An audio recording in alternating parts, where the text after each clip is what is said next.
ते भीमरथ्या वरं पुंडरीकाय दातुं मुनीन्द्रैः समागत्य तिष्ठन्तमानन्दकन्दम् परब्रह्मलिंगं भजे पांडुरंगं पांडुरंगा करो प्रथम पांडुरंगा करो प्रथम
एक एका सह्य करू एक एका सह्य करू अवघे धरू सुपंथ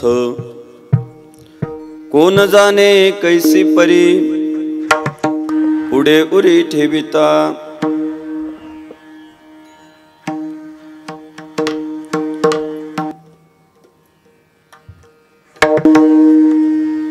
एक दिवस स्वर बंद करा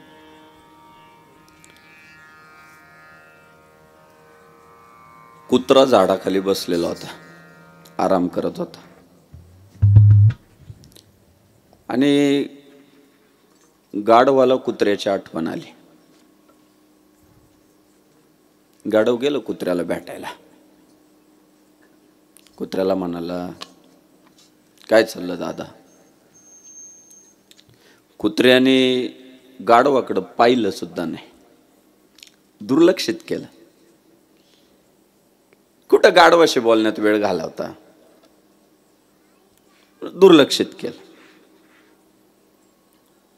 पण पुन्हा गाढवाने कुत्र्याला हलवलं काय राव दादा मी तुझ्याशी बोलतो तू माझ्याकडे पाहतही नाही एवढा ॲटिट्यूड चांगला नाही एवढं भाव खाणं चांगलं नाही जरा लोणी लावलं जरा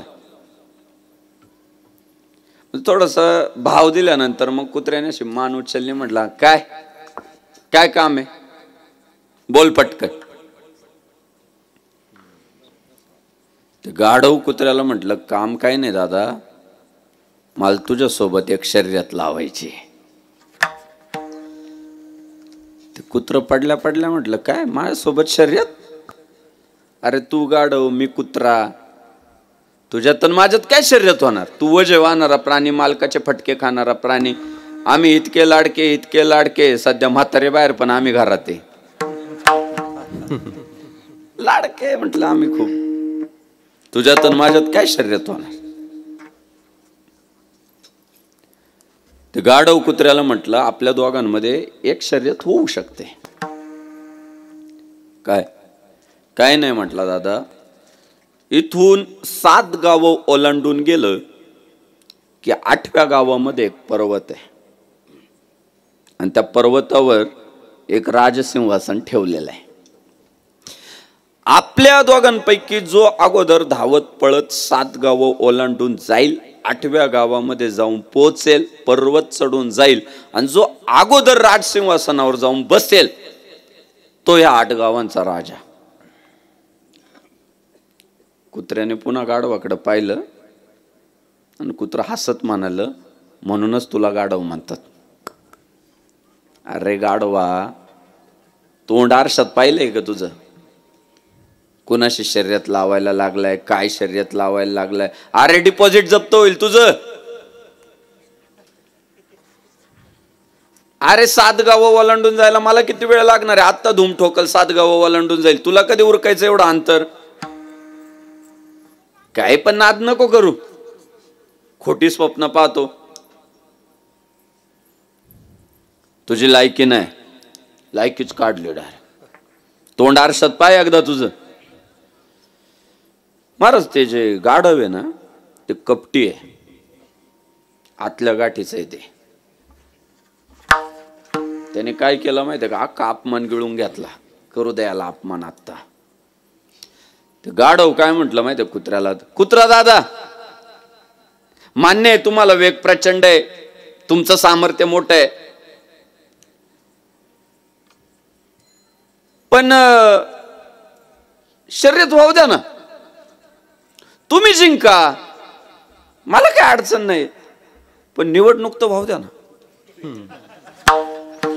गाढवाच्या येऊन जाऊन डोक्यात काय, कुत्र निवडणुकीला फॉर्म भरायला तयार झालं पाहिजे आपल्या विरोधात. निवडणूक तर वाहू द्या ना म्हटलं, तुम्ही जिंका, मला काय अडचण नाही, पण वाहू द्या ना एकदा शर्यत. गाढवाच्या डोक्यात एकच आहे, याला रणांगणात उतरावायचा.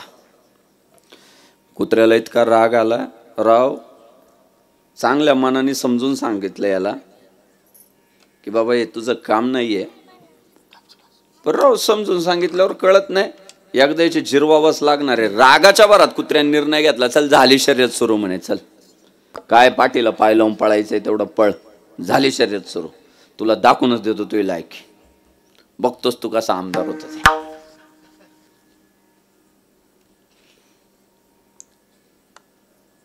गाढवाला तेच पाहिजे होतं. गाढवा म्हटलं ठीक आहे, झाली शर्यत सुरू. झाली. गाढवाने आपली टप टप टप टप पावलं टाकायला सुरुवात केली. कुत्र्याने विचार असा केला की राव 7 गावं ओलांडून जायला आपल्याला वेळ किती लागणार आहे. आत्ता धूम ठोकली की 7 गावं ओलांडून जातोय आपण, पण एवढ्या लवकर तिथं जाऊन बसायचं आणि या गाढव्याची वाट किती दिवस पाहायची तिथं, हे थोडी लगेच पोहोचणार आहे. त्यापेक्षा आपण जेवण करू, आराम करून नंतर शर्यत संपून टाकू. कुत्र जेवलं, आराम वगैरे केला, उठलं, फ्रेश झालं, म्हटलं चला बरं ती शर्यत संपून टाकू. अवजी धूम ठोकली त्याने. बुलेटच्या वेगानं ते पहिल्या गावात तर जाऊन पोचलं. बुलेट म्हणजे 2 व्हीलर नाही, बंदुकीत असते ती. सुर्र दिशे ते गोळीच्या वेगानं गेलं ना पहिल्या गावात तर पोचलं. पण त्या गावातली कुत्री कुठं त्याला गावात येऊ देत आहे. ते कुत्रे झाले ना सगळे आडवे, लागले त्याच्यावर भुंकायला. हा आमचा एरिया, इकडं शिरायचं नाही, आमची हद्द चालू झाली इकडून, आणि अजिबात आमच्या गावात शिरायचं नाही. तो म्हटला बावळटनो, आता आमचं तुमचं करू नका, मी काय माझ्या एकट्यासाठी नाही सगळ्यांसाठीच पळायला लागलोय, माझा व्यक्तिगत काही स्वार्थ नाही, तुम्ही काय मला अडवू नका, मला वाट मोकळी करून द्या, मला जाऊ द्या. पण महाराज समजून सांगायचा प्रयत्न केला होता, कुत्र्यांना लय जोर येतो. माझ्या निरीक्षणानुसार 3 प्रकारचे कुत्रे जगात, 3 प्रकारचे. एक कुत्रा आहे ज्याला हाड म्हटलं का ते निघून जात, हाड म्हटलं की ते निघून जात. 2 नंबरचा कुत्रा आहे, बिस्किट टाकलं की निघून जात, त्याला हाड नाही जमत नाही, त्याला बिस्किट टाकावं लागत. आणि 3 नंबरचा कुत्रा आहे, हाड म्हणा बिस्किट टाका, भुकायचं सोडित नाही, ते भुकतच राहणार. तर ते 3 नंबरच्या प्रकारातले जे कुत्रे होते ते समजून सांगून काय ऐकाना, तडजोड करून ऐकेना, ते भुंकायलाच लागले, त्याची लोचकीच. हा म्हटलंय बघा मी तुम्हाला समजून सांगतोय, मला आडवं येऊ नका, मी सगळ्यांसाठी करतोय, माझा व्यक्तिगत काही स्वार्थ नाही, पण हे बघा शेवटी जर तुम्ही मला समजून घेत नसाल तर नाईलाज असतो मला तुमच्या सोबत भांडणं करावा लागतील. मी तुम्हाला अजून समजून सांगतोय, मला वाट मोकळी करून द्या. तुम्हाला जर चांगलं समजत नसेल, खरं कळत नसेल तर शेवटी मला 2 हात करावे लागतील. नाही कळालं त्यांना समजून, ते विरोधाला तयार राहिले. हा पराक्रमी होता, हे नाही भुंकायला सुरुवात केली, लोचके तोडायला सुरुवात केली. अहो पराक्रमी होत अख्ख्या गावाला पुरून उरलं ते. फाडले त्याने, बरेच कुत्रे फाडले. मग थोड्या वेळाने लक्षात आलं कुत्र्यांच्या हे काय आपल्या ऐकण्यातलं गिराईक नाही, याची वाट मोकळी करून द्या, जाऊ द्यायला बाबा. झाले कुत्रे पसार झाले सगळे. कुत्रे लय वेळ भुगतात, अशात लय भाग नसतो. एक ठराविक काळ असतो, तेवढ्या त्यांना आपण एकदा पुरून उरलो की नंतर ते समजून घेतात नको. झाले कुत्रे बाजूला झाले. पुन्हा धूम ठोकली. सुर दिशे पुढच्या गावात. पण त्या गावात काय कुत्रे नव्हते का? महाराष्ट्रात असं कोणतं गाव आहे ज्या गावात कुत्रे नाही? नाही जास्त, पण 2, 4, 3 एखादं कुत्र असतच. छोटीशी वस्ती असू द्या, नाही तर मोठं शहर असू द्या, ठिकाण तालुक्याचं असू द्या, नाही तर गावाचं असू द्या, कुत्रे कमी अधिक प्रमाणात असतातच. हा म्हटलं तुम्ही आहेच का इथं? पण म्हटलं मग आम्ही असतोच, आमचं कामच आहे. लागली पुन्हा त्याच्यावर भुंकायला लाग. त्याने त्यांना समजून सांगायचा प्रयत्न केला, अरे मागच्यांना समजून सांगण्यात वेळ गेला, तेच तुम्हाला सांगतो, नका आडवे येऊ, नका भुंकू, जाऊ द्या. नाही त्यांनी पण ऐकलं, केला संघर्ष, भुंकला, तोडली लोचके, जिंकलं ते त्या गावात. पण तिसऱ्या गावात पोचलं, चौथ्या गावात पोचलं, तोच संघर्ष, तेच हेवे दावे, तीच भांडणं. तिसरं गाव पार केलं, चौथं गाव पार केलं, 5वं गाव पार केलं. पण आता मात्र रक्त भांबाळ झाला होता. लोचके तोडले होते, भुंकले होते कुत्रे सगळे गावागावात.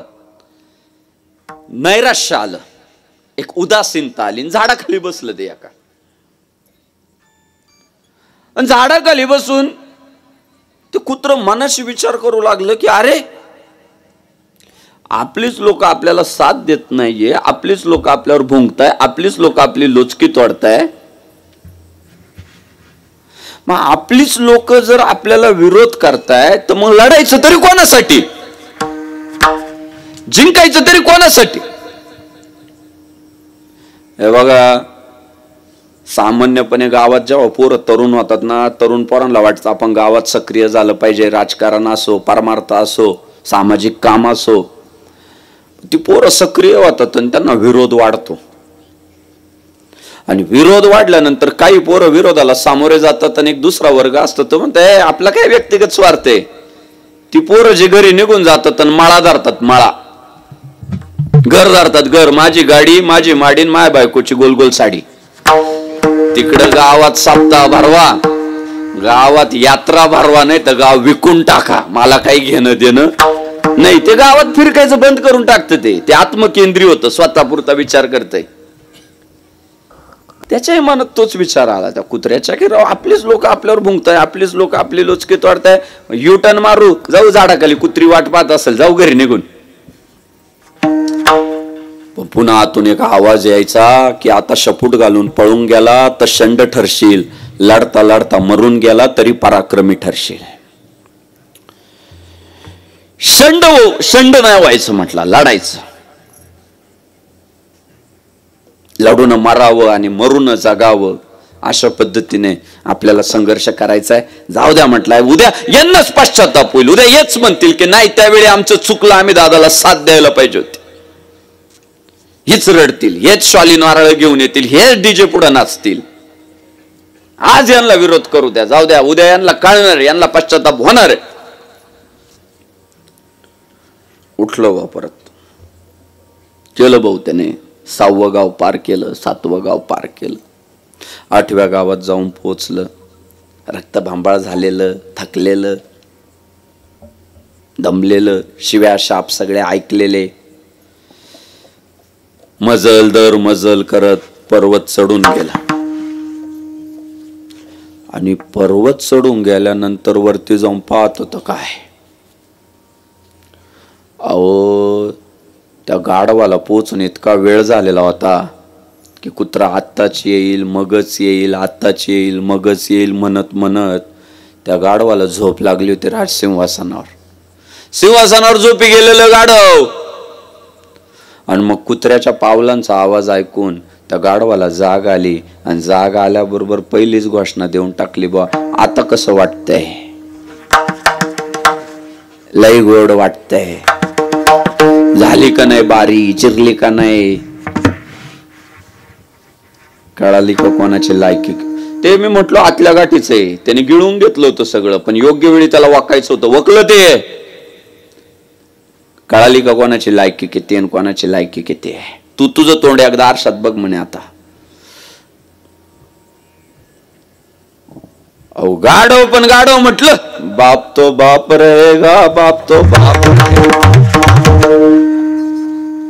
कुत्र्याला भाऊ ते गाढवांचं ते सगळं नाचणं पाहिलं, उड्या मारणं पाहिलं. गाढवाचे कार्यकर्ते नाचताय आणि ती कार्यकर्ते घोषणा देताय, येऊन येऊन येणार कोण? गाढव दादा शिवाय आहेच कोण?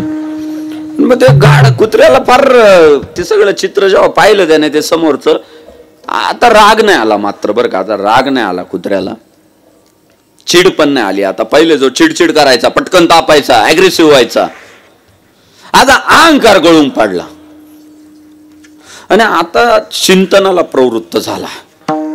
ती सगळी त्यांनी ती समोरची परिस्थिती पाहिली आणि किळस आली. मात्र त्या दिवशी कुत्र्याला स्वतःचीच किळस आली. आणि किळस आल्यानंतर कुत्रा स्वतःला मनाच्या मनाशी बोलू लागला की अरे, माझीच लोक जर माझ्यावर भुंकली नसती, माझ्याच लोकांनी जर माझे लोचके तोडले नसते, तर आज या 8 गावांचा राजा एक गाढव झाला नसता. गोष्ट अत्यंत सामान्य आहे, पण खूप विचार करायला लावणारी. हिंदुस्थानाची सुद्धा दशा आणि दिशा या गोष्टीवरनं आपल्याला अभ्यासता येऊ शकते. गाढवाकडे वेग नव्हता, कुत्र्याकडे वेग होता. गाढवाची दृष्टी एवढी तीक्ष्ण नव्हती, कुत्र्याची दृष्टी सुद्धा तीक्ष्ण होती. रस्ता माहित होता, पण तरी कुत्रा हारतोय, गाढव जिंकतोय. उत्तर एकच आहे.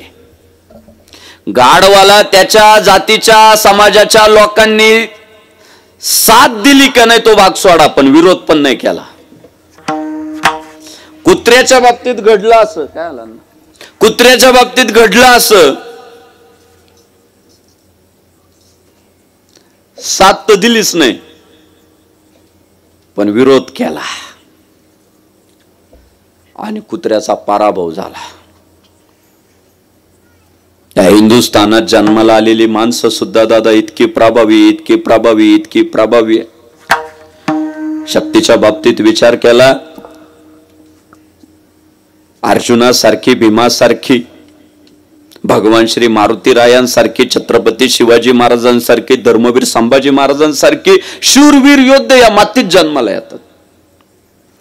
बुद्धिमत्तेचा विचार केला तर भगवान श्री कृष्णांसारखी, महर्षी वाल्मिकींसारखी, भगवान श्री ज्ञानेश्वर महाराज, जगद्गुरु तुकाराम महाराज, स्वामी विवेकानंद, गौतम बुद्ध,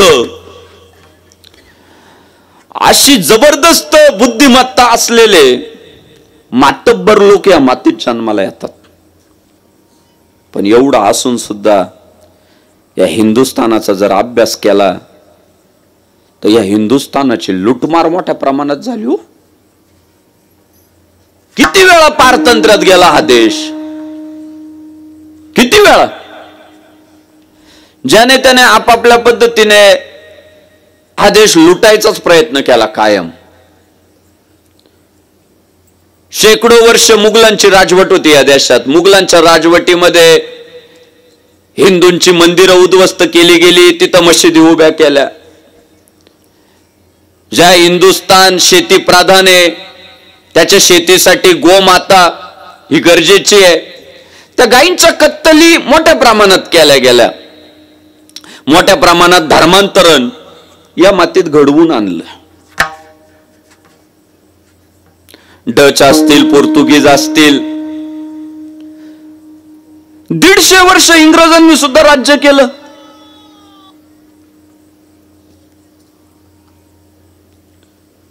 एका इंग्रज अधिकाऱ्याला विचारलं की राव, इथली लोक बुद्धिमान आहे, इथली लोक शक्तिमान आहे, तुम्ही ही माती 150 वर्ष काबीज कशी केली, इथल्या लोकांना गुलाम कसं बनवलं? त्या इंग्रज अधिकाऱ्याने उत्तर दिलं, आमच्या लक्षात आलं इथली लोक बुद्धिमान आहे, आपण बुद्धीच्या जोरावर यांना हरवू शकत नाही. इथली लोक शक्तिमान आहे, यांना शक्तीच्या जोरावर आपण हरवू शकत नाही. आम्ही कपट केलं म्हटलंय. आम्ही यांच्या बाबतीत कपट एकच केलं, फोडा आणि राज्य करा. फोडा आणि राज्य करा. आम्ही यांच्यात भांडणं लावली, जाती जातीत भांडणं लावली, गरीब श्रीमंतात भांडणं लावली, स्पृश्य अस्पृश्य वाद निर्माण केला. ज्याने आम्हाला विरोध केला आम्ही त्याच्या भावाला जाऊन भेटलो आणि त्याला सांगितलं तुला कर्नल करतो, तुला मेजर करतो. अहो ते कर्नल आणि मेजर झालं आणि त्याच्याच भावकीवर बंदूक घेऊन उभं राहिलं. आता कसं इंग्रज बनतील तसं. यांच्यातले फितूर आम्ही ओळखले, फितुरांना सोबत घेतलं आणि 150 वर्ष गुलाम बनवला हा देश. भास माझ्या मायबापांनो, हिंदू धर्माला शत्रूपासून जितका धोका नाहीये तितका हिंदू धर्मातली जी फितुरी आहे ना त्या फितुरीपासून जास्त धोका आहे. शत्रूची अवकातच नाही हो, शत्रूची अवकातच नाहीये. प्रॉब्लेम एवढा है, हमें तो अपनों ने लूटा, गैरों में कहा दम था, हमारी कश्ती डूबी वहां जहां पाणी कम था. आपला घात हा बहुधा आपल्याच लोकांमुळे झालेला आहे, आपल्यातल्या फितुरांमुळे झालेला आहे.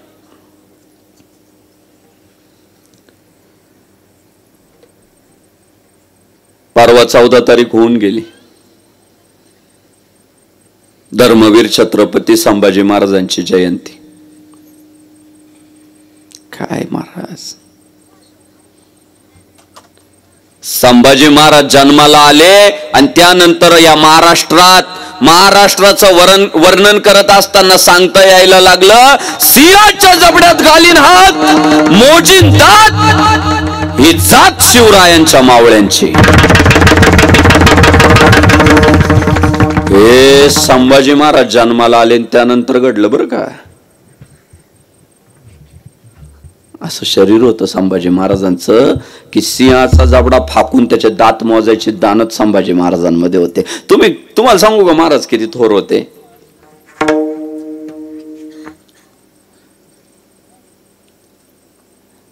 परधर्मातल्या एका व्यक्तीच्या हातात आणि पायात खिळे ठोकले होते. काही तासात राम नाम सत्य आहे, काही तासात. पण क्रूर औरंग्याने आपल्या धर्मवीर छत्रपती संभाजी महाराजांना एका दिवशी मारलेलं नाहीये, तर तब्बल 40 दिवस धर्मवीर छत्रपती संभाजी महाराजांच्या शरीरावर अनन्वित अशा प्रकारचे अत्याचार केलेले आहे. इतिहास असं सांगतो की काकडी सोलावी तशी धर्मवीर छत्रपती संभाजी महाराजांची त्वचा सोलून काढली औरंग्याने. महाराज तग धरून आहे, जगदंब जगदंब गजर सुरू आहे, हर हर महादेव गजर सुरू आहे. एका दिवशी 10 बोट नाही तोडले. अगोदर करंगळी तोडली, मग त्या वेदनेतून बाहेर आल्यावर त्याच्या शेजारचं बोट, मग त्या वेदनेतून बाहेर आल्यावर मग तिसरं, असं तो छाटत होता. एक कान तोडायचा, मग नंतर दुसरा कान तोडायचा. हे 40 दिवस चाललेलं आहे. तप्त सळाया डोळ्यामध्ये घालून महाराजांची बुबळं बाहेर काढली तरी महाराज जगदंब गजर सुरू आहे.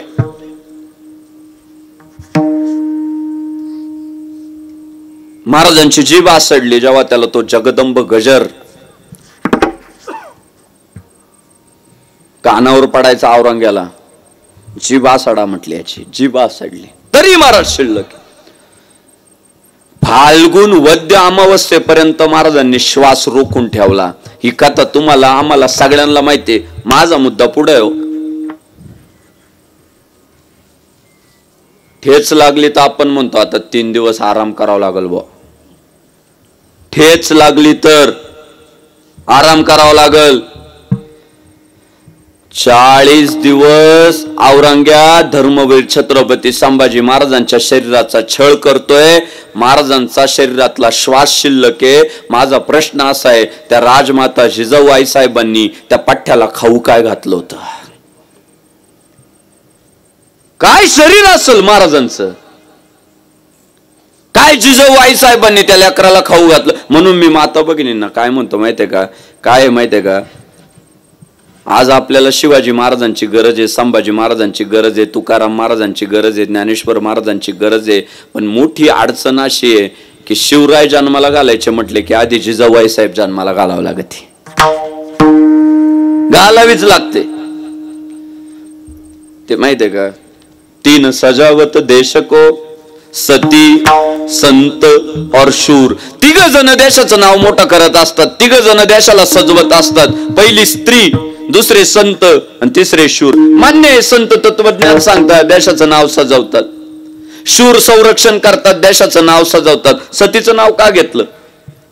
त्यामागे हेतू असा होता की संतांना आणि शूरांना जन्माला घालायचं काम फक्त सती करू शकते.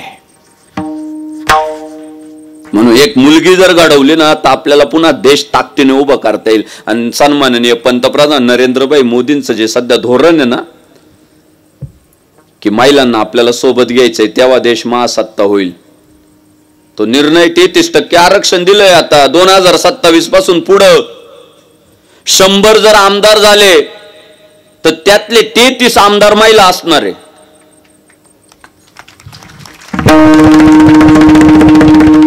100 जर खासदार झाले तर त्यातले 33 खासदार महिला असणार आहे. ज्यांनी पुरी होऊ दिला नाही ना मागच्या काळात, बसा बोंबलत आता. शेवटी तिथंच आहे महाराज.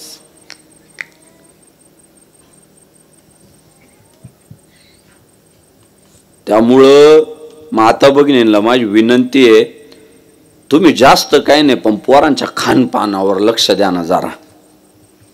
हल्ली काय झालं माहितीये का, पोरं हुशारले पण रोग प्रतिकार क्षमता कमी झाल्या. आता बघा हे मांडी पसरून, आता हे वय आहे का यांचे पाय पसरून बसायचे? खरं सांगा. अरे 80+ रे. हे बघ इकडं पाय तू एकदा, 80+ आहे आता, आहे ना, 80+ आहे. 2 तास उभं राहणार, परत मला वाटतं लावेपर्यंत माझ्या सोबतच. पुन्हा आम्ही म्हटलं आता वय झालं, ते म्हणतात वय झालं म्हणून काय झालं, मी तरुण आहे, अभि तो हम जावा आहे म्हणणार परत.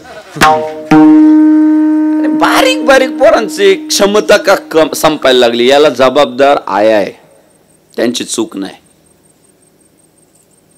काय माहितीये का, कुरकुरे खाऊ घालताय, सर्वात मोठी अडचण आहे.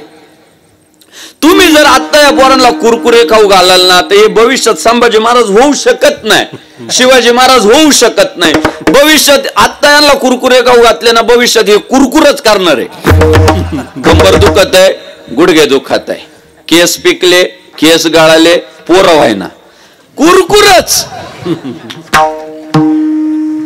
कुरकुर करणार पोर. ही जी आहे ना आता ही टाळ घेऊन उभी, यांना काय लय काजू बदाम लय भारीतलं खाऊ घातलं अशातला भाग नाही, पण दुधात भाकरी चुरून खाऊ घातलेल्या आई बापांनी त्या काळात.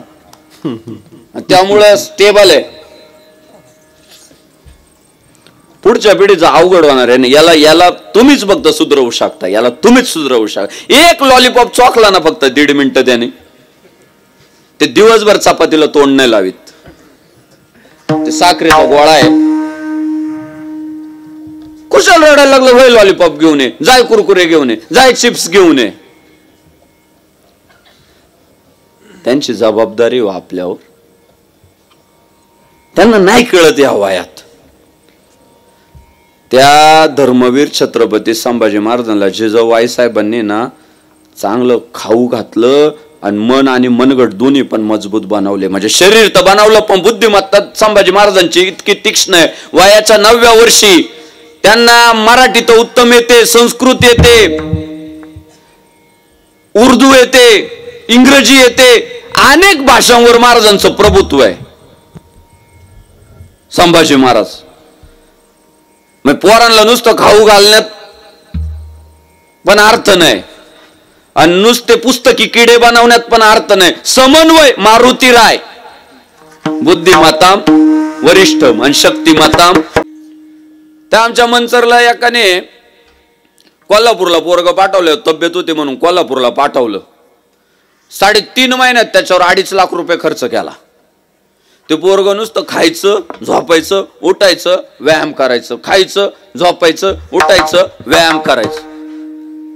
3च महिन्यात अन्न ते इतकं खाऊन खाऊन मस्त झालं, घरी आल्या आल्या त्याने बापच उचलून टाकला.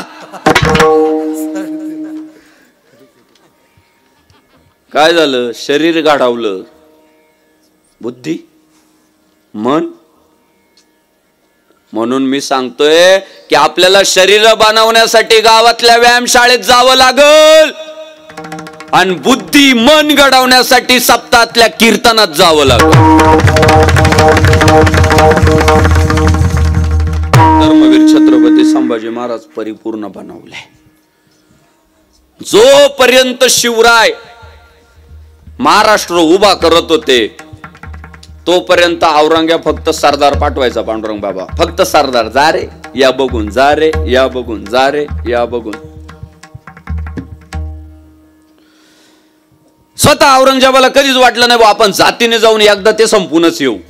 कधी नाही वाटलं. त्याला वाटायचं आपण लय मोठा बादशाह आहे. हे काय किरकोळ विषय असं घ्यायचा तो. शिवराय पण गनिमी काव्याचा वापर करून, बुद्धिमत्तेचा शक्तीचा वापर करून महाराष्ट्रातला धर्म जिवंत ठेवला महाराज. मी सांगायची गरज नाही. त्या काळातल्या कविवर्यांनी सांगितलं की छत्रपती शिवाजी महाराज जर झाले नसते तो काशी की कला जाती, मथुरा में मस्जिद वस्ती, अगर एक छत्रपती शिवाजी न होते तो हम सबकी सुन्नत होती. शिवराय जर झाले नसते ना तर रामराव आणि शामराव नसतं राहिलं शिल्लक, सगळे मियान बाबी झाले असते. हल्ली परधर्मीयांकडे मत मागायला गेले होते, फक्त म्हणतात गोल टोपी घालन चादर टाक. तुझा विचार करू. जर शिवराय नसते ना झाले त्यांच्याकडे मत मागायला गेल्यावर गोल टोपी घातली असते, आधी चादर टाकायला लावली असती आणि छाटलं असतं आणि मग म्हटले असते आता तुला मतदान. कन्वर्ट केला असता प्रॉपर. पण शिवरायांचे मोठे उपकार आहे आपल्यावर की त्यांनी या मातीतलं हिंदुत्व जिवंत ठेवलं, इथला धर्म जिवंत ठेवला. आणि शिवरायांचा कार्यकाळ संपला आणि संभाजी महाराज जेव्हा स्वराज्याचे दुसरे छत्रपती झाले, महाराज वेग इतका होता प्रचंड कामाचा की ते जुनं औरंगाबाद आहे ना, त्या काळात तिथं लॉकडाऊन असायचं. का? बाहेर निघालं तर संभाजी येईल. घाबरून लोक घरात बसायचे. ते औरंगजेबाने वसवलेलं शहर होतं, बुरानपूर लुटलं. औरंगाबाद मध्ये प्रचंड धाक.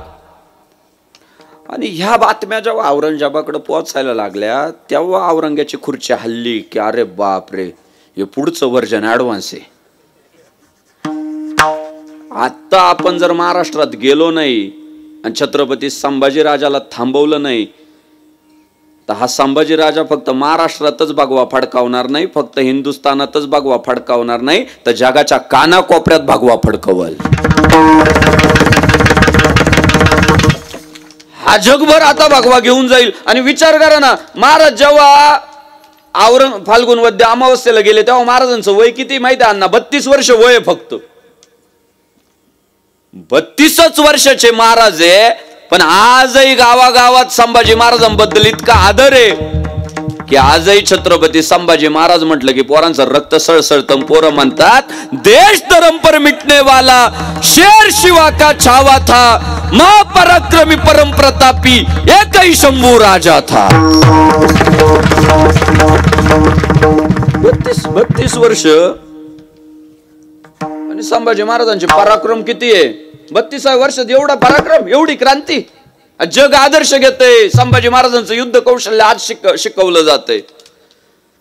32व्या वर्षात जर एवढे थोडा वेळ विचार करा ना हो, 2024 मध्ये 30 वर्षाचं झालंय पोरग, करीत काहीच नाही. आपण आईला काय म्हणायला गेलो तर त्याच्याही काय म्हणते माहितीये का, आता जाऊ द्या लग्न झाल्यावर सुधरल.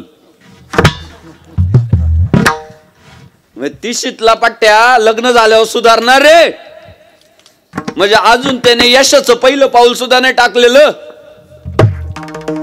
स्वकर्तृत्व 1% सुद्धा नाही केलेलं.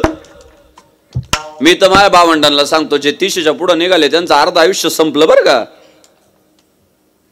कारण 60च्या पुढे काय, आता डायबिटीस आहे, बीपी आहे, 60 पर्यंतच आयुष्य. जे 30च्या पुढे निघाले अर्ध संपलं म्हणून. आणि काय केलंय 30 पर्यंत विचारा मनाला. वेग दिला पाहिजे प्रचंड, एखाद्या ध्येयाप्रती वाहून घेतलं पाहिजे स्वतःला. पोरं 2-2 महिन्यात प्रोफेशन बदलायला लागले. 2 महिने हे करून पाहायचं, 1.5 महिन्यात ते करून पाहायचं. अडचण काय आली माहितीये का, एक शिक्काच बसा ना हो. गावात काही नगाशे, सप्ताह आला का वारकरी, निवडणूक लागली का नेता, आणि गावची जत्रा असली का बेवडा.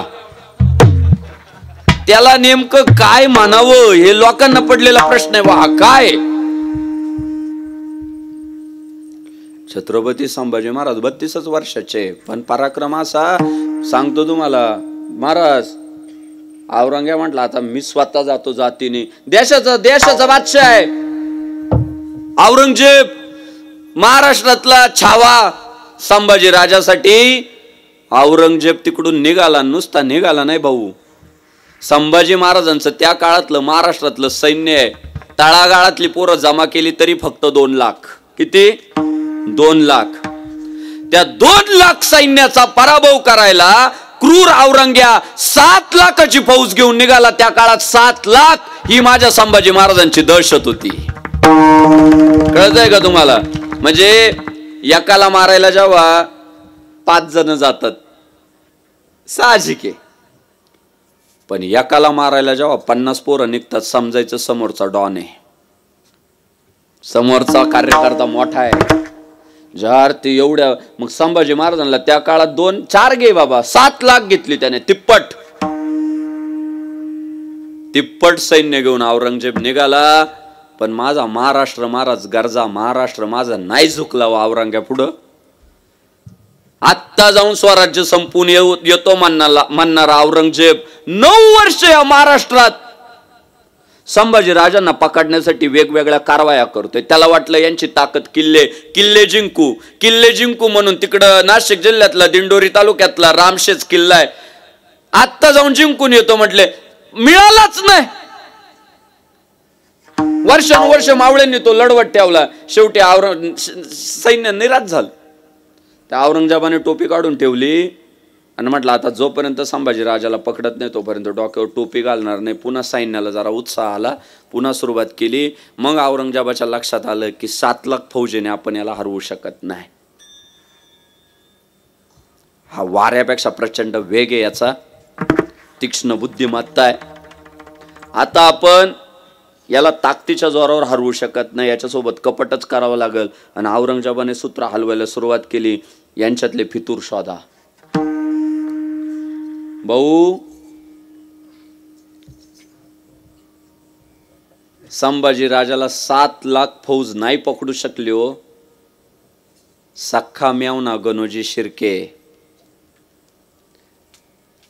छत्रपती संभाजी महाराजांची बायको सोयराबाईचा सख्खा भाऊ गणोजी शिर्के, छत्रपती संभाजी महाराजांचा मेवना. बरं ते नातं असं आहे, शिर्क्यांच्या घरात संभाजी महाराजांची बहीण दिलेली आहे आणि शिर्क्यांची बहीण इकडं भोसल्यांच्या घरात. म्हणजे असं साठं लोट इतकं घट्ट नातं आहे ते, एका बाजूने नाही दोन्ही बाजूने नातं आहे.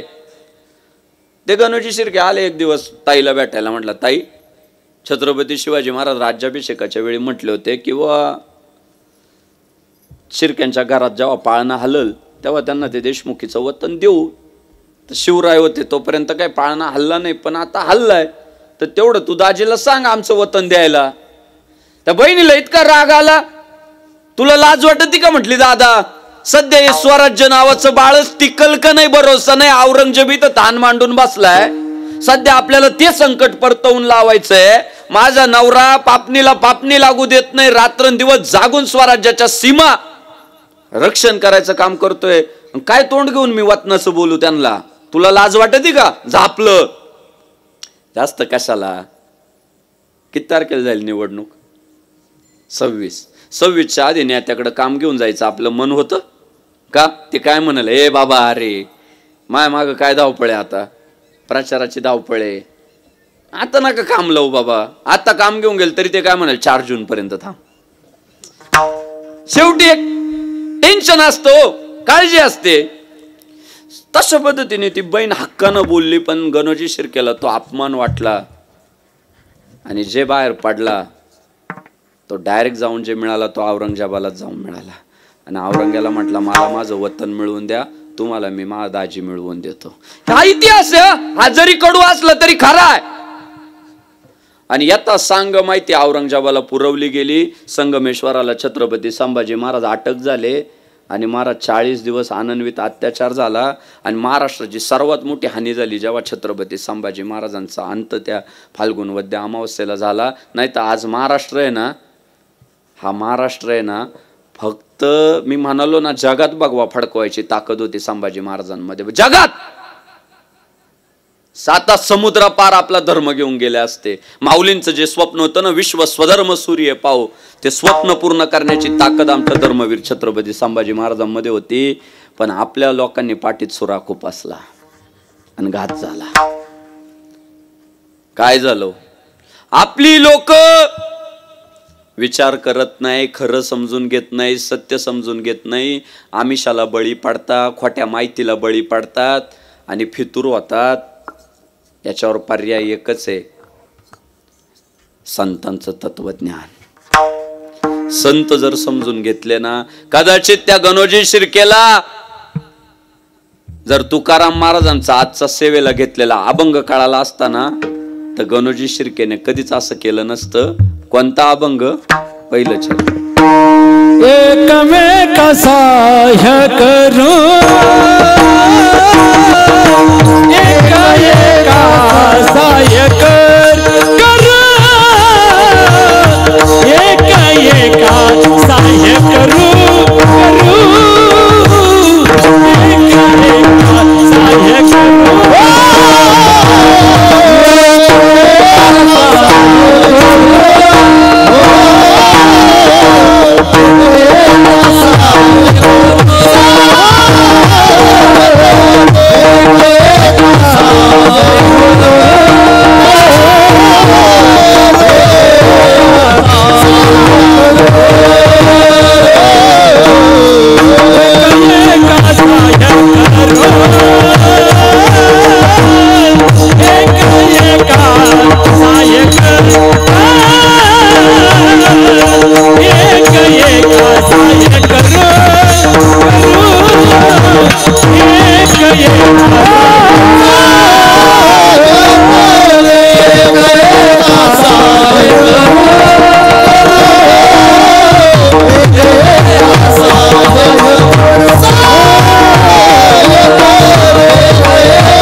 श्रीराम. 400 वर्षापूर्वीचा जगद्गुरु भगवान श्री तुकाराम महाराजांचा अभंग जर त्या गणोजी शिर्केला कळाला असता, 400 वर्षापूर्वींचा अभंग जर त्या गोष्टीतल्या कुत्र्यांना कळाला असता, एक एका साह्य करू अवघे धरू सुपंथ. हा आहे ना अभंग नाहीचे पांडुरंग महाराज, हा अभंग नाहीये, हा आहे ना मंत्र आहे. आणि हा मंत्र जो अंगीकार करेल ना त्याचं जीवनच समृद्ध होणार. मग तो संसार असू द्या, उद्योग व्यवसाय असू द्या, परमार्थ असू द्या, राजकारण असू द्या, हा मंत्र ज्याला कळाला, एक एका साह्य करू अवघे धरू सुपंथ, संसार यशस्वीचे. त्या रावणाला काय कमी होती, रावणाकडे कोटी गरजेत कास्य आणि तांब्याची, अशुद्ध कांचनाची सप्तकोटी, 7 कोटी घरं सोन्याची, प्रचंड बुद्धिमान आहे, विद्वान आहे. पण त्या रावणाला आहे ना अंगाला पाला पाचोळा बांधणाऱ्या वनवासी पोराने हरवला, हा इतिहास आहे. भगवान श्रीराम राजा ना जेव्हा रावणाचा पराभव करताय तेव्हा वनवासी आहे, वनवासी अंगाला पाला पाचोळा बांधलाय, पायात चप्पल नाही. पण धारातीर्थी पडलेल्या रावणाला जेव्हा विचारलं की अरे तुझ्याकडं पैसा आहे, तुझ्याकडं बुद्धिमत्ता आहे, तुझ्याकडं प्रॉपर्टी आहे, सगळ्या गोष्टींनी परिपूर्ण आहे, हारला. आणि वानर सेना घेऊन आलेलं ते राम जिंकलंय. कारण काय, रावणाने दिलेलं उत्तर इतकंच भारी आणि अभ्यास करण्यासारखं आहे. रावण काय म्हटला माहितीये, एकच अडचण झाली हो साले, तर रामाचे भाऊ त्याच्या बरोबर होते आणि माझा भाऊ बिभीषण मला सोडून गेला होता. काय शिकायचं याच्यातून, भाऊ सोबत राहायला पाहिजे आणि भाऊ सोबत राहण्यासाठी आपण धर्माने वागलं पाहिजे. याच्यातून काय शिकायचं, भाऊ सोबत राहण्यासाठी आपलं वागणं धर्माचं असलं पाहिजे तर सोबत राहील ना तो. जर सोबत चालता चालता आपण त्याच्या पायात पाय अडकून त्याला दाताडाव पाडत असेल तर तो सोबत राहील का. परिवार एकत्र ठेवायचा म्हटल्यावर कुटुंब प्रमुखाला इतकं मोठं मन करून राहावं लागतं, असा भरभरून वाटावं लागतं त्याला, स्वतःचा विचार नाही करून चालत. काय झालं,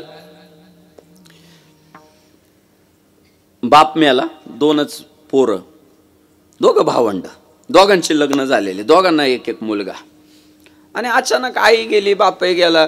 2 भाऊ म्हटले बाबा आपल्याला विभक्त नाही व्हायचं, तू माझा रामन मी तो लक्ष्मण, 2 मिळून संघर्ष करू, लढू, मोठे होऊ, एकत्र राहू तर पुढे जाऊ. काय बारक्या भावाला पाहिजे होतं, ठीक आहे, झालं संसार सुरू. आणि ते बारक्याची जी मंडळी होती ना तिच्या लक्षात यायचं की हे मोठं तितकं शहाणं नाही, हे आतल्या आत भ्रष्टाचार करते, काही मलिदा साईडला टाकते, हे बारकीच्या लक्षात यायचं. पण नवरा लक्ष्मण, महाभाऊ राम आहे. ते म्हणजे एक ना एक दिवस मी खरं समोर आणील बा. एक दिवस संध्याकाळची वेळ होती, तो जो मोठा होता राम, त्याच्या पोराने लावला ना फोन बापाला, बाबा येताना मला एक कॅडबरी घेऊन या. आणतो म्हटलं. सगळी दुकानं बंद झाली होती, एकच टपरी सुरू होती. हे गेलं म्हणाला 2 कॅडबऱ्या द्या, 2. अजूनही मन स्वच्छ आहे, 2 मागितल्या. जरी माझ्या पोरांनी मागितली पण माझ्या पुतण्याला पण मी घेऊन गेलो पाहिजे, 2 कॅडबऱ्या द्या. दुकानदार म्हटला बाबा कॅडबरी एकच राहिली, 2 नाहीये, 1 चॉकलेट आणि 1 कॅडबरी देऊ का, द्या म्हटलं. मग आता काय, घेतलं, 1 चॉकलेट घेतलं आणि 1 कॅडबरी घेतली. मनात काय नाही, पाप नाही, काय नाही, 1 चॉकलेट 1 कॅडबरी घेतली. गाडीवर बसलं, घरापुढं आलं, गाडीवरनं उतारलं आणि पोरं वाटच पाहत होते. पोरं लगेच बाबा आले, बाबा आले, काका आले, काका आले म्हणून. त्याच्या उजव्या हातात होती कॅडबरी आणि डाव्या हातात होतं चॉकलेट. गंमत अशी झाली, डाव्या बाजूने आलं स्वतःचं पोरग आणि उजव्या बाजूने आलं भावाचं पोरग. आणि उजव्या हातात काय, कॅडबरी, डाव्या हातात काय, चॉकलेट. आता चॉकलेट जाते पोराच्या हातात आणि कॅडबरी जाते पुतण्याच्या हातात. हे जसंच त्याच्या लक्षात आलं, आईन देते वेळी काय झालं माहित नाही, पण हात जे आशे होते ना सरळ, ते फक्त फुली झाले, आशे झाले. आणि आशे झालेले हात भावाने नाही पाहिले बा, भाऊजाईनेच पाहिले हो. आणि भाऊजाईने नुसते पाहिले नाही, भाऊजाई अपडेट आहे, व्हिडिओच काढून घेतला.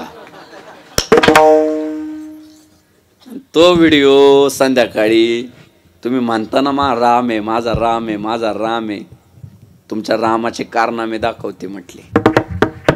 आणि जेव्हा रामाला व्हिडिओ, लक्ष्मणाला व्हिडिओ दाखवला, बघ म्हटले आजची विषय किती रुपयाचा आहे तो सोड, काय फरक पडला असता. आता राहील एकत्र, आता म्हणाल मा भाऊ राम आहे. त्यातून शिकायचं असं की भाऊ सोबत राहावा असं वाटत असेल तर आपण सत्याने राहिलो पाहिजे. आणि सत्याने राहणाऱ्या रामाबरोबर भावंड उभी राहिलो. तिकडं भरत सुद्धा पादुका ठेवतोय भगवान श्री रामचंद्रांच्या. रामाचं राज्य म्हणून, सेवा म्हणून भरत सेवा करतोय. आज आपल्याला जर शिकायचं काय, तर आज आपल्याला सगळ्यांना एकत्र यायची गरज आहे. आणि हा वारकरी संप्रदाय 700 वर्ष झाले या मातीत पाय रोवून जे उभा आहे ना, काय ऍडव्हर्टाइज आहे का? मोठे मोठे होर्डिंग लावता तो कधी तुम्ही पाहिलं का बुवा? किंवा युट्यूब ओपन केलं डायरेक्ट आलं बुवा, आलंदी पे आओ ना महाराज, पंढरपूर आके ते देखो. हा, युट्यूब ओपन केल्यावर रमी पे आओ ना महाराज आहे, त्याच्या ऍडव्हर्टाइज आहे. पण आपला संप्रदाय ऍडव्हर्टाइज का नाही. आपल्या संप्रदायाने काय केलं? ते माझे सोयरे सज्जन सांगाती आणि पाय आठविते विठोबाचे. विठोबाचे पाय आठवणारे सगळे भाविक एकत्र केले आणि सगळ्यांना मंडपात घेतलं. सकलांसी येथे आहे अधिकार, कलियुगी उद्धार हरीच्या नावे. लहान थोर यारे यारे लहान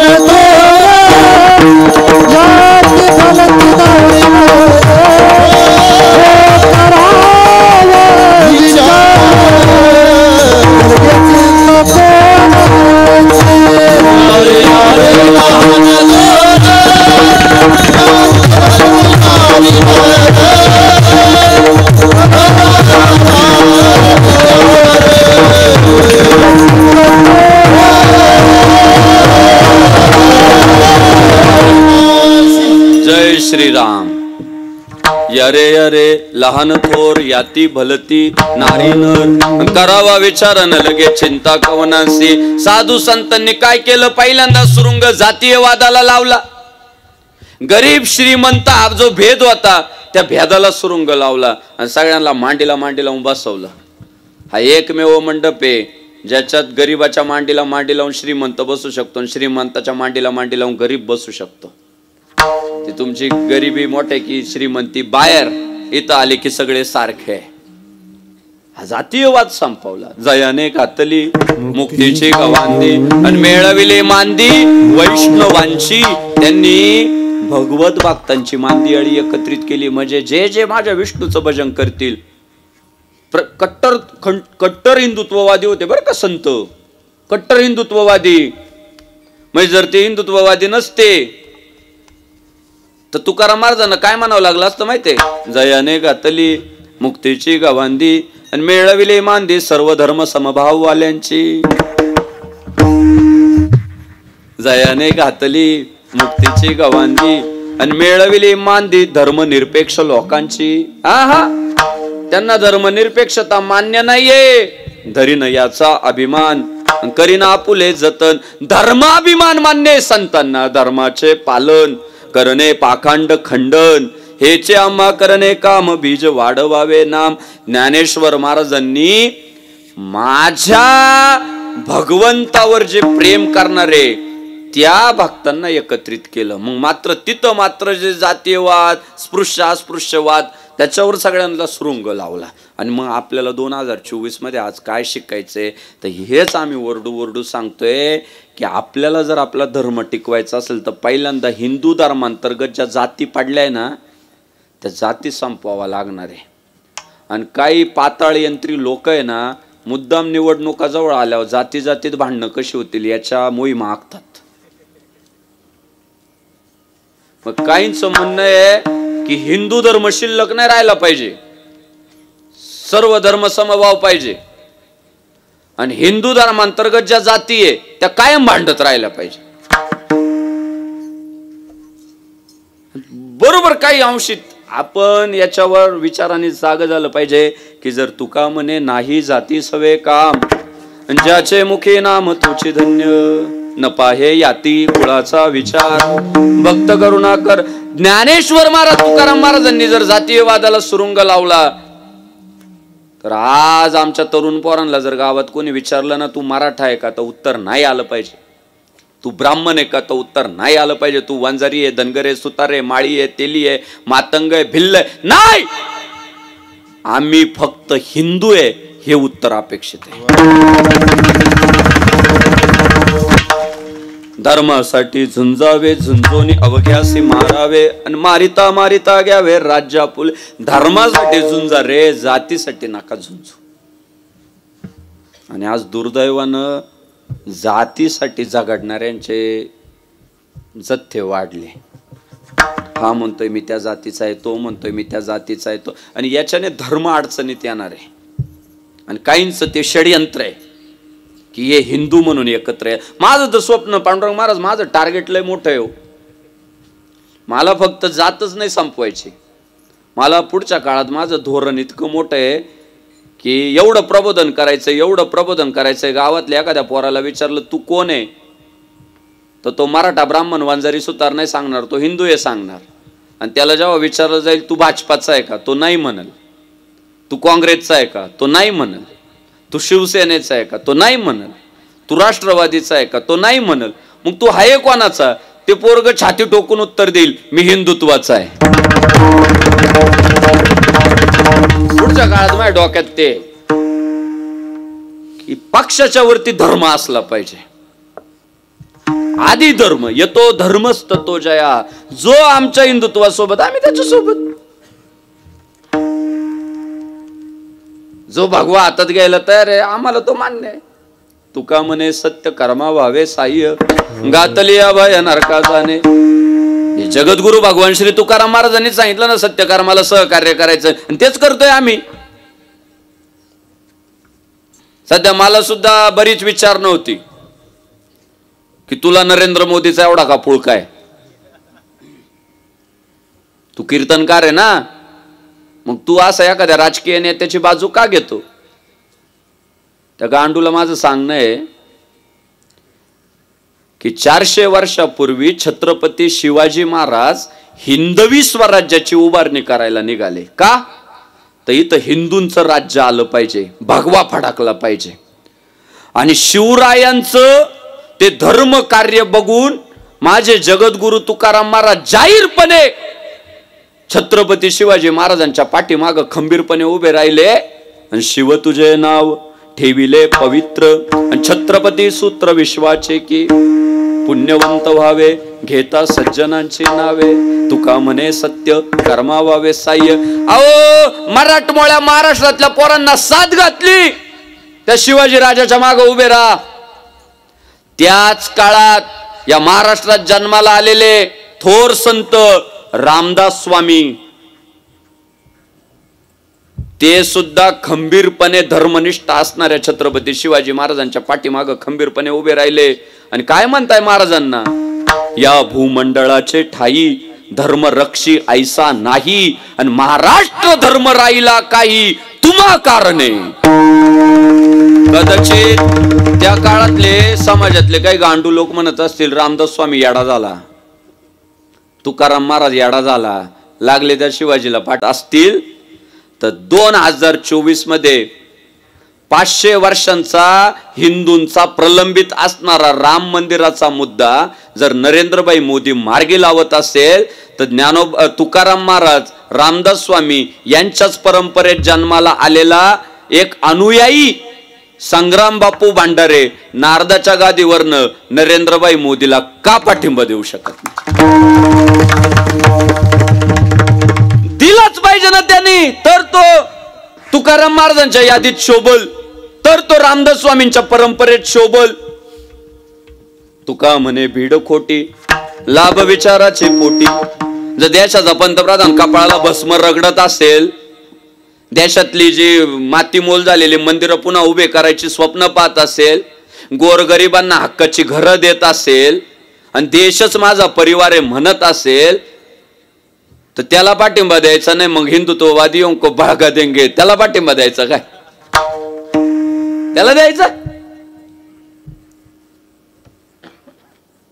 वेगवेगळ्या लोकांची वोटिंग बँक जी आहे त्यांना वेगवेगळ्या सवलती द्यायच्या, त्यांची पाठराखण करायची, त्यांच्यासाठी चांगले चांगले कायदे तयार करायचे, त्यांना पाठिंबा द्यायचा आम्ही. पुढच्या पिढ्या शिव्या घालतील. इथून पुढच्या काळात जो हिंदू हित की बात करेगा वही देश पे राज करेगा. थोडा लेट बोलावला मला हो. आधी बोलावला असता नाक फिरवून गेलो असतं मी. धर्मासाठी एक एका साह्य करू अवघे धरू सुपंत. विठ्ठल विठ्ठल विठ्ठला पांडुरंग विठ्ठला विठ्ठल विठ्ठल विठ्ठला पांडुरंग विठ्ठला विठ्ठल विठ्ठल विठ्ठला पांडुरंग विठ्ठला विठ्ठल विठ्ठल विठ्ठला पांडुरंग रघुपती राघव राजा राम पतित पावन सीताराम. रघुपती राघव राजा राम पतित पावन सीताराम. रघुपती राघव राजा राम पतित पावन सीताराम. रघुपती राघव राजा राम पतित पावन सीताराम. रघुपती राघव राजा राम पतित पावन सीताराम.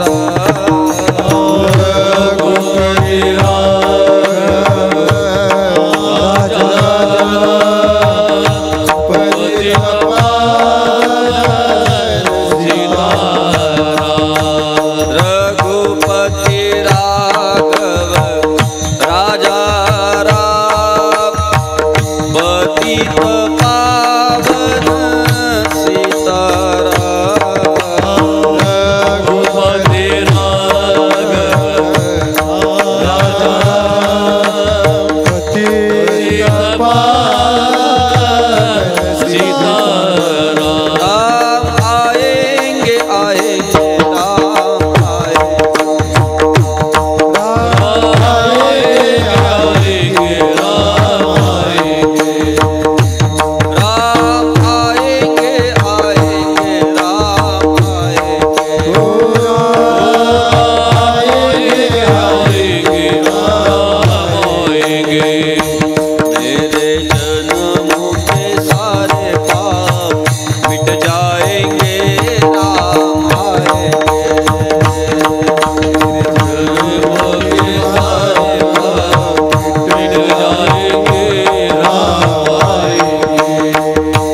राम आएंगे तो अंगना सजाओ. राम आएंगे तो अंगना सजाओगे. दीप जला के दिवाली मैं मनाऊंगी. दीप जला के दिवाली मैं मनाऊंगी. मेरे झोपड़ी के बाग आज खुल जाएंगे राम आएंगे. मेरे झोपड़ी के बाग आज खुल जाएंगे राम आएंगे. मेरे भारत का बच्चा बच्चा जय जय श्री राम. भारत का बच्चा बच्चा जय जय श्री राम बोलेगा. मेरे भारत का बच्चा बच्चा जय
पाय मुबारक आए।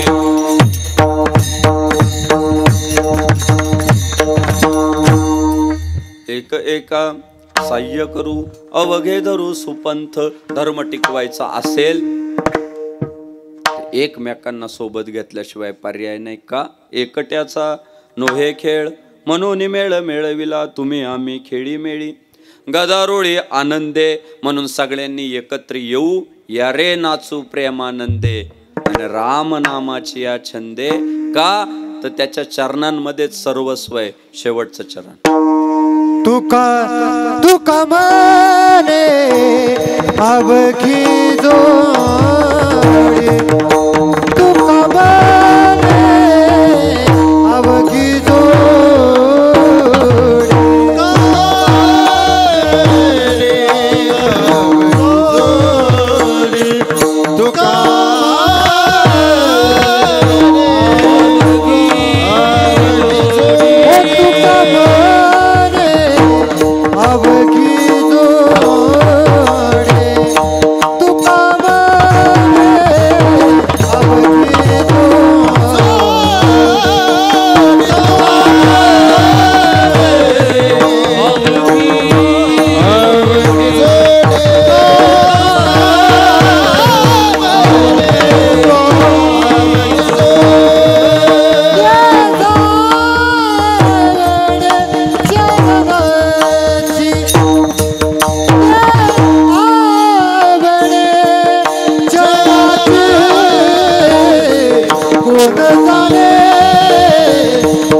नरसिंह महाराजांच्या जयंती उत्सवाच्या जन्मोत्सवाच्या निमित्तानं गेली 13 वर्षांपासनं अत्यंत जागृत स्वयंभू अशा प्रकारचं घनसावंगी मधलं हे जे देवस्थान आहे या देवस्थानचे घनसावंगी तालुक्यातील अनेक लोक भक्त आहे आणि ह्या उत्सवासाठी तन मन धनाने सगळी पंचक्रोशी मोठ्या प्रमाणात मदत करते। या कार्यक्रमाचे मार्गदर्शक हरिभक्तीपरायण आमचे ज्येष्ठ गुरुबंधू पांडुरंगजी महाराज काळे यांनी मला सांगितलं की 13 वर्षांपासून आम्ही हा नामसप्ताह करतो आणि लोकांनी एवढी साथ दिली की सप्ताहाला हक्काची जागा नव्हती आणि म्हणून सप्ताह मंडळाने लोकांच्या सहभागातून साथीतून 2.5 एकर जागा ही सप्ताह कमिटीसाठी स्वतः खरेदी केली आणि आज सप्ताह कमिटीच्या जागेमध्ये 13व्या वर्षामधला हा पहिला सप्ताह आहे। मग मागे कुठं करायची तुम्ही? वरती तिथं आवाज वगैरे घुमत असेल, साऊंड सेट करायला प्रॉब्लेम येत असेल, आता उत्तरोत्तर भव्य जागा झाली, 2.5 एकर जागा झाली हक्काची। त्यामुळं 13व्या वर्षामध्ये आज दुसऱ्या दिवसाची कीर्तन रूपी सेवा माझ्याकडे आली. या निमित्तानं श्रीमद भागवत महापुराण कथा ज्यांची संपन्न होती आहे ते वारकरी संप्रदायातील मोठं व्यक्तिमत्व श्री हरिभक्तीपारायण वैराग्यमूर्ती जनार्दनजी महाराज राजपूत बाबांची कथा सुरू होती आहे. सप्ताहाचा दुसरा दिवस आहे. कीर्तनाच्या निमित्तानं अत्यंत मधुर अशी गायन साथ करणारे आमचे भजन सम्राट हरिभक्तीपारायण दिगंबरजी महाराज होंडे, भजन सम्राट हरिभक्तीपारायण परमेश्वरजी महाराज मते, भजन सम्राट हरिभक्तीपारायण शरदजी महाराज काळे, भजन सम्राट हरिभक्तीपारायण दीपकजी महाराज मते, भजन सम्राट हरिभक्तीपारायण बबनजी महाराज कळकटे, भजन सम्राट हरिभक्तीपारायण ज्ञानेश्वरजी महाराज कांगणे, मृदंग सम्राट हरिभक्तीपारायण युवराज महाराज चांदर, मृदंग सम्राट हरिभक्तीपारायण शंकर महाराज होले टोळे, भजन मृदंग सम्राट हरिभक्तीपारायण पुरुषोत्तम महाराज थोरात व इतर सगळी आमच्या पांडुरंग बाबांच्या वारकरी शिक्षण संस्थेची सगळी विद्यार्थी मंडळी.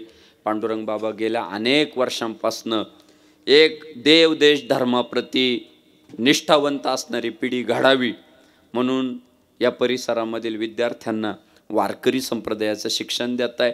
चांगल्या पद्धतीने लोकांचा समुदाय एकत्रित करताय. त्यांचे अनेक शिष्य जरी घनसावंगी शहरात राहत नसले पण या सप्ताहासाठी सगळी शिष्यमंडळी सुद्धा मोठ्या संख्येने इथे येऊन या 8 दिवसांमध्ये सेवा करतात. बाकी परिसरात सुद्धा मोठी मोठी महाराज मंडळी आहे, कीर्तनकार आहेत, प्रवचनकार आहे. सुजलाम सुफलाम वारकरी संप्रदायाच्या दृष्टिकोनातून हा परिसर आहे. तर सगळ्यांची नावं नाही घेता येणार पण सगळ्या मान्यवरांच्या चरणी नतमस्तक होतो. साऊंड सिस्टीम आमच्या मालेगावची आहे. साऊंड सिस्टीमचे मनापासून धन्यवाद व्यक्त करतो. व्हिडिओ शूट करणारे माझे भावंड त्यांचे मनापासून धन्यवाद व्यक्त करतो. हिंदुत्ववादी संघटनांची सगळे आमचे देव देश धर्माप्रती निष्ठावंत असणारे सगळे सहकारी त्यांचे सगळ्यांचे मनापासून धन्यवाद व्यक्त करतो. माता भगिनींचे मनापासून धन्यवाद व्यक्त करतो. दुसराच दिवस आहे. मंडप मोठा आहे, लाईट व्यवस्था चांगली आहे. मग थोडं 9लाच मंडपात आले तर काय फरक पडेल का? आम्ही मंडपात येतो तेव्हा फक्त पुढं 2-4 माणसं आणि इकडं 7-8-10 महिला आणि मग नंतर मला सांगा घरात एखादा पाहुणा येणार असला तर आपण आधी पाहुण्याला घरात घालितो का आपण घरात जाऊन थांबतो? पहिलं आपण घरात थांबतो मग आता पाहुणे येणारे म्हटलं स्वागत करतो. बरोबर आहे का नाही? मग एखादा धर्मप्रचारक तुमच्या गावात येतोय मग तो येईल, तो सुरू करील आणि मग आम्ही जाऊ. हे अर्थ आहे का सांगा? आज दुसराच दिवस आहे म्हणून तुमच्या पुढं बोलतोय. सगळे मोठे मोठे कीर्तनकार आहे पुढचे सगळेच आणि मोठा छोटा नसतो. मुळात धर्माचा कार्यक्रम आहे, माझा कार्यक्रम आहे. बरोबर आहे का नाही? मग मी माझ्या धर्माप्रती थोडा निष्ठावंत परधर्मीयांचे आदर्श घ्यावं. डायरेक्ट प्रार्थनेच्या वेळेस आहे ते काम टाकून देतात आणि आमची प्रार्थनेची वेळ झाली बुवा आता. बरोबर आहे का? खरं आहे का खोटं आहे? आपली लोक खुशाल मग हळू हळू हळू एका एकाने. मी आज महिला मंडळ बरोबर 50% पोर्शनमध्ये बसून घेतला आज. तर थोडा सप्ताह एवढा भारी आहे ना. आता ते तिकडे बाहेर जे बसले अंधारात काय प्रॉब्लेम आहे त्यांचा? काय अडचण आहे त्यांची मला सांगा. नाही म्हणजे काय बुवा त्यांना प्रॉब्लेम आहे बुवा आत गेलो तर फायरिंग वगैरे होईल बुवा. मग मोठ्या हस्ती तर नाही ना तसल्या काय की बुवा आम्हाला जास्त फ्रंटला नाही येऊन चालणं असं काही आहे का? अंधारात का बसले मग ते? मला सांगा सगळे शेतकरी आहे. मला तुम्हाला एकच प्रश्न विचारायचा आहे. समजा आता पाऊस पडल्यावर एखाद्या शेतात पेरलं आणि असं जर उगवलं थोडं इथं थोडं तिथं थोडं या बाजूला तर ते कोणी पण विचारलं कोणी पेरलं रे? आणि काय होतं सरीत जे उगवतं ना त्याला पाणी भेटतं, खत भेटतं. बांधाच्या बाहेर जे उगवतं त्याला पाणी भेटत नाही, खत भेटत नाही आणि उगवलेलं तर राहते. त्याच्यावर पडलाच तर काय पडतो? रोग पडतो. मग उद्यापासून तुम्हाला जर वाटत असेल झोपेचा रोग पडू नये, गप्पा मारायचा रोग पडू नये तर मंडपात या ना तुम्ही. आमचा सगळा उत्साह तुमच्यावर अवलंबून असतो. आम्हाला रोज एक काम आहे, आमच्या कामाचा भाग आहे हा. पण तुम्ही कीर्तनकाराला कशा पद्धतीने प्रसन्न करता हे तुमच्या हातात असते. आमचं रोजचं काम आहे, रोज गाव बदलतं आम्हाला. पण तुम्ही तुमच्या उद्यापासून मला इतका बदल पाहिजे की सगळी लोक मंडपात 50% पुरुष बसा, 50% महिला बसा. आणि काय फरक पडेल नवीन कपडे घालून आलो कीर्तनाला तर? काय एखादा अभंग आहे बा मळकेच कपडे घालून जायचं, जुने बा आता जे झाले तेच घालून, असं अभंग तर नाही ना एखादा बा अभ्यास कमी बरं का. तरणा भाग्यवंत नटे हरी कीर्तना. आता ते जे कपडे घरांमध्ये कपाटांमध्ये पडलेले ते असे ढेकणच खाऊ राहिले ते कपडे. कबो नाही मग आम्ही शिंदे साहेबांचा फोन येणार रे, मग त्यांना भेटायला जाताना घालणार रे, असं काही आहे का? आपल्यासाठी उत्सव काय आहे? तोची दिवाळी दसरा हा उत्सव आहे ना. उद्यापासून नवे कपडे, कॅसनला मस्त पॅराशूट तेल पाहिजे तर उद्या सकाळी आंघोळ नाही केली तरी चालेल, कीर्तनाला येताना आंघोळ करून यायचं. दोनदा केली तर दुधात साखर, पण तुम्ही म्हणाल पाबा आता दोनदा आंघोळ करायला लावते. धुतलेले आता उन्हाळ्याचे दिवस आहे, एक शर्ट आज वापरला का उद्या वापरायचा नाही, तो घामाने खराब होतो, वास येतो त्याचा. रोज शर्ट चेंज झाला पाहिजे, उन्हाळ्याच्या दिवसात बनियन चेंज झालं पाहिजे. डोक्याला मस्त तेल लावा, कपाळाला कुंकू लावा, बुक्का लावा आणि बसा बरं मंडपात येऊन. तुम्ही सुद्धा का बरं नव्या साड्या घातल्या तर ते कपाट उघडल्यावर साड्याच पडतात ना अंगावर. त्या का नुसत्या हळदी कुंकू व्हायलाय का त्या साड्या? मस्त नव्या साड्या घाला ना तुम्ही. अरे हा सोहळा या, हे काम नाहीये, मजबुरी नाही, हा आनंद आहे. आणि मग आनंद तुम्ही ना यांना आहे ना पांडुरंग बाबा यांना एकदा ना कोकण परिसरात नेऊ आपण. तिथला उत्साह तुम्हाला बघायला भेटेल, तिथला उत्साह. हो आज तुम्ही एक ठरवा फक्त, लग्नाला आपण जसे जातो तसं कीर्तनाला जायचंय. हो लग्नात असले परफ्यूम मारून जाते, अख्खं कॉकटेल होते त्या कार्यालयात, कोणाचा वास कोणाला कळत नाही. आणि कशाला तिथे एखादा आता मंडपात जर तितके फ्रेश आलो आपण तर किती भारी वातावरण होईल. मला बदल घडवायचा आता पुढच्या काळामध्ये. आणि तुम्हाला झोप लागणार नाही, कंटाळवाणं होणार नाही, 2 तास कुठं निघून गेले कळणार नाही, लय फायदा होईल. आपण येताना झोपेच्या तयारीने यायला लागले. उद्यापासून आपण ते चित्र बदलू. माय तरुण भावंड आता चांगल्या प्रकारे संप्रदायात सक्रिय झाले. पुढं आपल्या सगळे हिंदुत्वाचा काळ आहे बरं का इथून पुढं. म्हणजे ज्याला हिंदू धर्माचा अभिमान तो या देशात राजाचे पुढं, आणि ज्याला धर्माचा अभिमान नाही ते संपायच्याच मार्गावर आहे आता. म्हणून बिभीषण व्हा, घर वाचवायचे असतील तर. मला परवा एक जण म्हणाला आता चालतो का अजित दादा? म्हटलं रामाच्या पक्षात आल्यावर पाप जळतच, काय करायचं? तो निसर्गाचा नियमच आहे, त्याला काय करायचं, जळालं पाप. घेता नाम विठोबाचे पर्वत जळते पापाचे. आपल्याला पण वाटत असेल पाप जाळावं, जय श्रीराम म्हणायचं. चला जय हो. बरोबर 11 वाजले. पांडुरंग बाबा मनापासून धन्यवाद, खूप खूप शुभेच्छा. सगळे गावकरी मंडळींचे मनापासून धन्यवाद. माझ्यावर प्रेम करणारे परिसरातील सगळे तरुण मंडळी. माग शुभम भाऊ आपण कोणत्या गावात होतो रे? ते आपल्याला वाड्यात गेलो होतो आपण एका जेवायला, ते भाऊ भेटले मला, दुकान आहे त्यांचं. कोण भेटलो होतं रे आपल्याला? धुमाळ साहेब भेटले होते. आले धुमाळ साहेब? आले आले आले. धुमाळ साहेब जय श्रीराम बरं का, लय आम्हाला जीव लावलं. त्यांच्या गावात कीर्तनाला गेलो. आमचा शुभम भाऊ आता तर सगळे पंचकृषीतून इतर गावांतून आलेले सगळ्यांची नावं माझ्या एक तर ध्यानात राहत नाही, माझी अडचण आहे ती थोडीशी, तर माफ करा. जय श्रीराम. येऊ का भजन? विठ्ठल जय जय विठ्ठल, जय जय विठ्ठल, जय जय